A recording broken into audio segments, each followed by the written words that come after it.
Okay, so if you watched my last video, which I would say is part one of the engine rebuild, the Rotax 447 overhaul, we talked again about the fuel filter.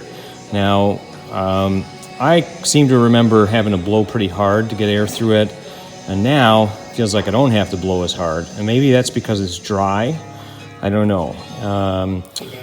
The folks I was talking to, Steve Krieger and the other guy that owns a maintenance shop out there in Merrill, seem to think that these are paper filter elements. When I look through it, it looks like there's a larger core than I originally thought.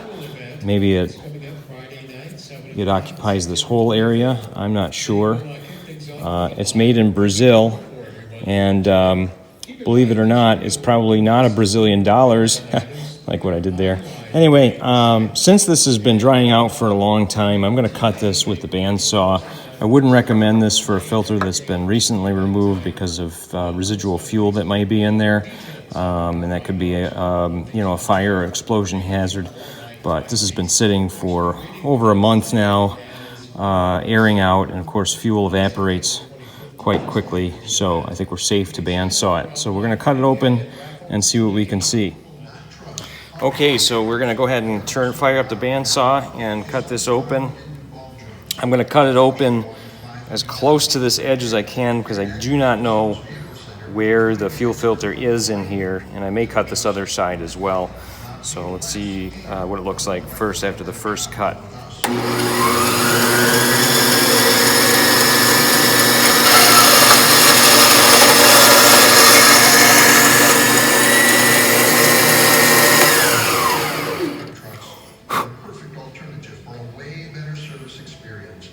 So that's interesting. I'm not sure what we're seeing in there. I'm going to go ahead and cut off the other side, which looks like it should be removable. I have not had success in being able to pop this assembly apart. So I'm going to go ahead and cut it.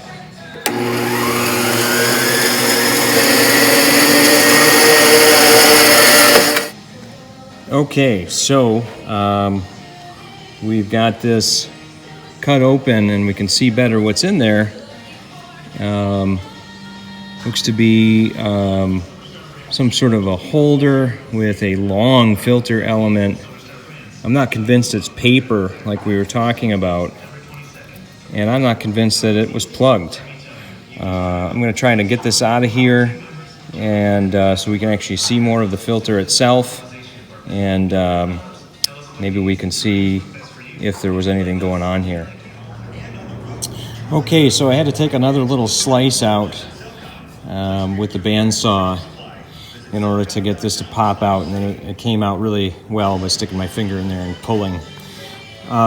This is not what I expected to see in terms of what the filter's made out of. It just looks to be a really fine mesh, not even a mesh, I'm not sure what it is. It's maybe some kind of a plastic, and yeah, I'm sure there's a micro mesh of some kind, very fine, high micron level filter. And, it's hard for me to get good view of this in terms of macro with this iPhone. I see plastic dust from cutting this thing apart, but I don't see anything really bad here. Now, granted, it was long overdue to be replaced.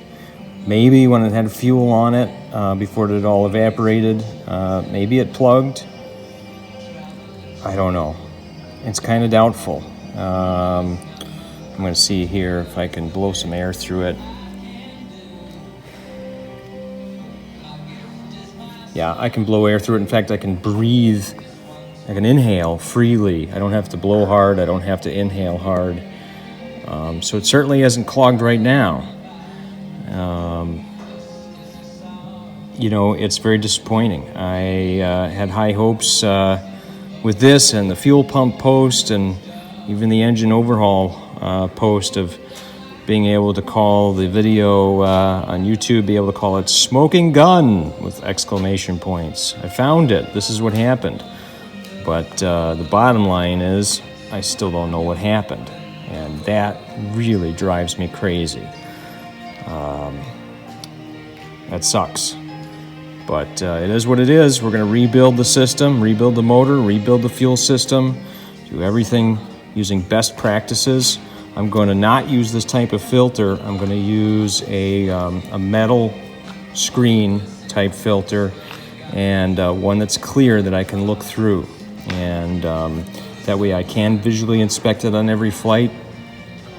And I will be replacing it annually, whether it needs it or not. And if this was the culprit, which maybe it is, maybe it wasn't, shame on me for not replacing it right away when I bought the airplane. But I don't know. I'm starting to doubt whether this really was what caused the engine failure. So I think that's where this mystery is going to lie. I think it's always going to be a mystery. Till next time.